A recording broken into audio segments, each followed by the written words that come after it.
Okay, I think people are back, I believe. Yes, I think, yeah. Okay, okay. So both groups are back. So thanks. So might be we can go over like each group can give a little bit of like a up to 10 minutes overview. Might be Hari, I see your note is on. So please feel free to Sure, provide a summary of the discussions. sure. So the breakout 5 was on high performance computing. So we discussed two or three main points. The first one was what are the challenges in scaling pathology analysis. So the first one was, of course, what we discussed in the main session, having proper tools or interfaces for pathologists to access these systems.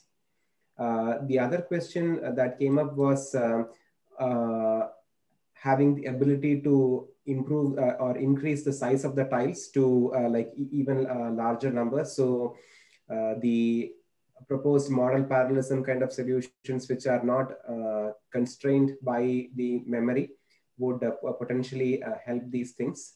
So this would also help alleviate the memory limitation when algorithm designers try to come up with newer deep neural networks. So the next challenge that was discussed was about file format standardization across multiple vendors. So different vendors seem to have different kind of file formats for images. So having some sort of a standard format would significantly help, let's say, portability. The other main challenge that came up was that currently pathologists don't really have access to, let's say, very large HPC systems. So what can be done to accelerate, let's say, deep learning training or processing on single node systems? So can solutions like Dask or TensorFlow or PyTorch be adapted and enhanced to work on just like a single node with multiple GPUs? We also touched upon the issues of data privacy and how that gets linked to federated learning. What are the issues that arise with sharing of data? What are the institutional, let's say, constraints that are put on sharing data? And how that can affect federated learning and how that can be alleviated or addressed. Similarly, the use of high performance clouds like Amazon, AWS, Microsoft Azure versus using local storage and local compute.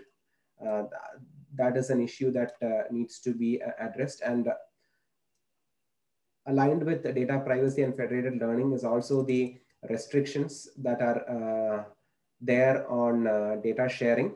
So for instance, on certain hospital-based clusters, there is a looser restriction on how data can be shared as opposed to clusters outside of the hospital. So some of the solutions for this could be using clouds, which are like HIPAA compliant, so that people can use such platforms to share data. I think Amazon has such HIPAA compliant as well as clouds for federal government and things like that. So this could be one way where data sharing and federated learning can be enabled on clouds. So that was the first set of challenges. So then some of the likely solutions for these challenges was, of course, using model and hybrid parallelism.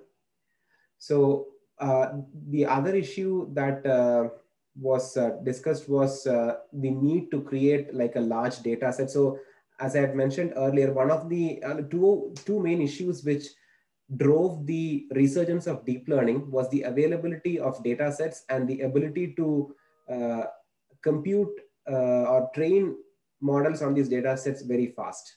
So on the pathology side, there is still a lack of such a large and curated data set. So Lee Cooper had mentioned that in Europe, there is a new project called Big Picture, which is a EU-wide initiative to have a large database of pathology images to accelerate the development of AI in medicine. So if we can have something similar to that in the US or in the Midwest, that would be equivalent to what ImageNet did several years ago to deep learning, like the deep learning vision community.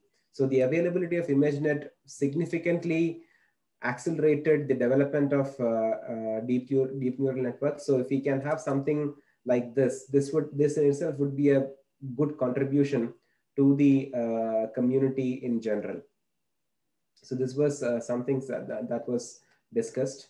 The other bottlenecks in the processing was transferring or pre-processing the workload that happens on the CPUs.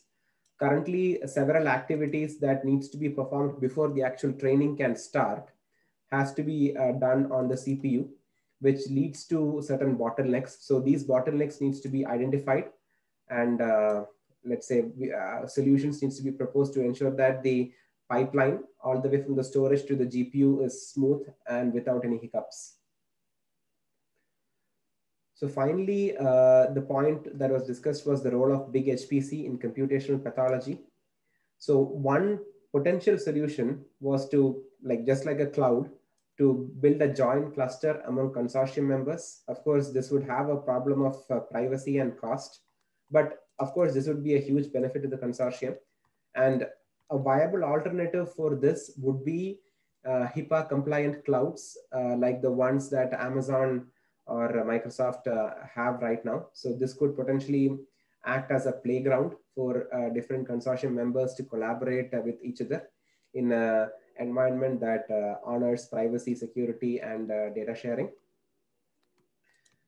So yeah, these were the high-level points that were discussed in the HPC working group. And others, if I missed anything, please feel free to chime in. Any questions, comments from others? So if not, let's go to the other session. Might be Chakra or sure. I'll be happy. Dr. Salama said he had to start another, had to go for another meeting. Okay, sure. So I said I'm happy to summarize. So you can share the Google Doc. You can share the Google Doc, or whoever can share the Google Doc. Yeah, I don't know if Carly was sharing the Google Doc, but I'm happy to if this is convenient. I can share it. Thank you, Carly. Yeah.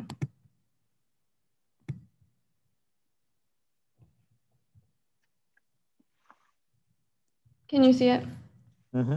Absolutely, except for the font is too small, or the image is too small. But I also have my document here. Thank you. In the interest of time, no, very good. Yeah. So I want to tell you the session was so popular that out of 40 people, about 39 were in our group. Just kidding, it's a joke, end of the day. So we talked about what the challenges are, and how to think about the outreach and how to think about the connections to the industry, the academia and industry.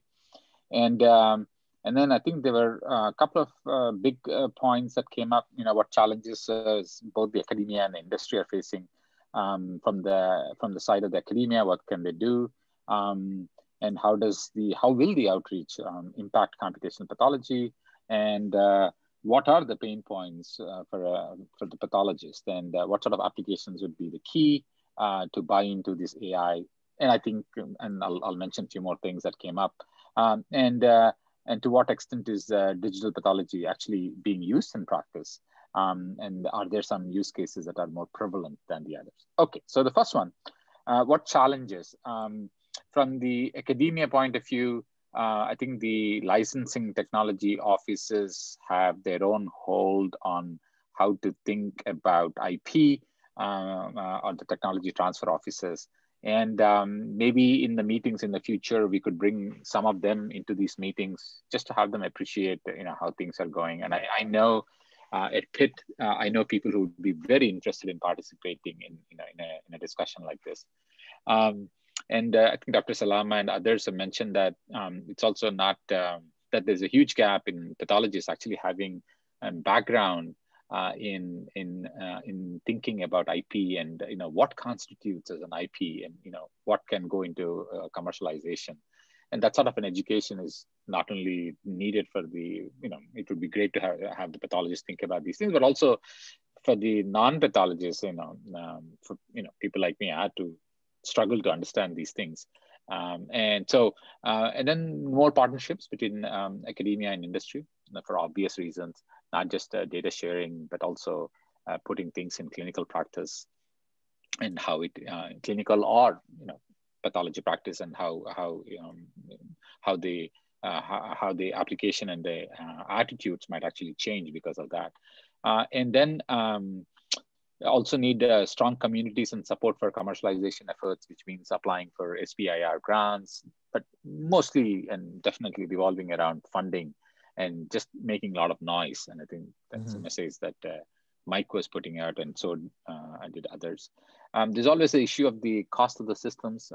It's never cheap, and you need a substantial investment to make this happen, not just on the scanners and all, but also on the data storage and everything else.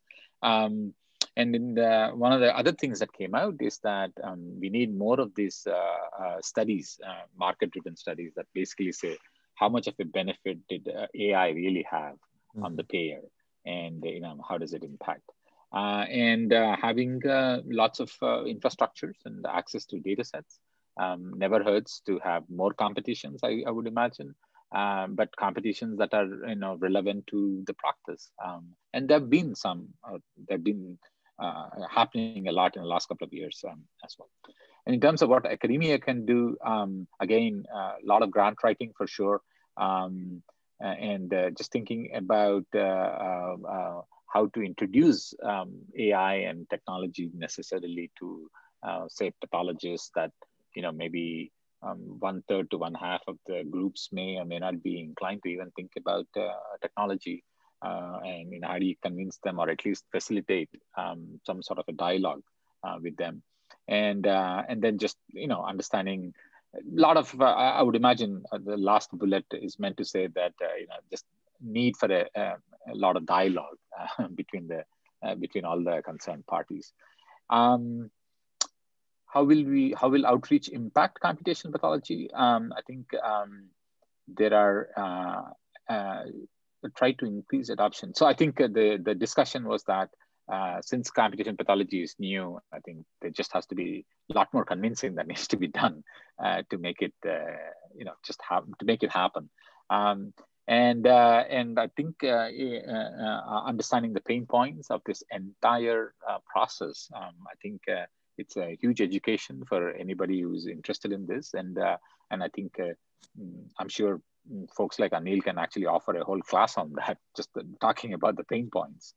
And to what extent is digital pathology being used in practice? I think Anil's comment was that we're still a long way with people even struggling to find out what scanners to buy. And then you have to talk about how to optimize the workflow, and everything that follows that. But I think just realizing the other disciplines and realizing how the other disciplines have adopted radiology and other places, there is some definitely, I think there's hope for sure, and also a way to point out and say, look, they've been able to do it. Maybe we can replicate or try this. And of course, these solutions could be very different, and the algorithms are different sometimes. And I think either way, I think that starts a dialogue, and it can only be a good thing. And then I think this consortium already had in their plan to get this data out, get into these competitions and all that. So I feel like this will be a great first step in popularizing computational pathology, use of AI, just all the engineering that goes into making something work. So that, I think, is what I got out of the meeting, and I'm happy if others have additional comments to make. Thanks, Chakra. Any other additional things anybody would like to add?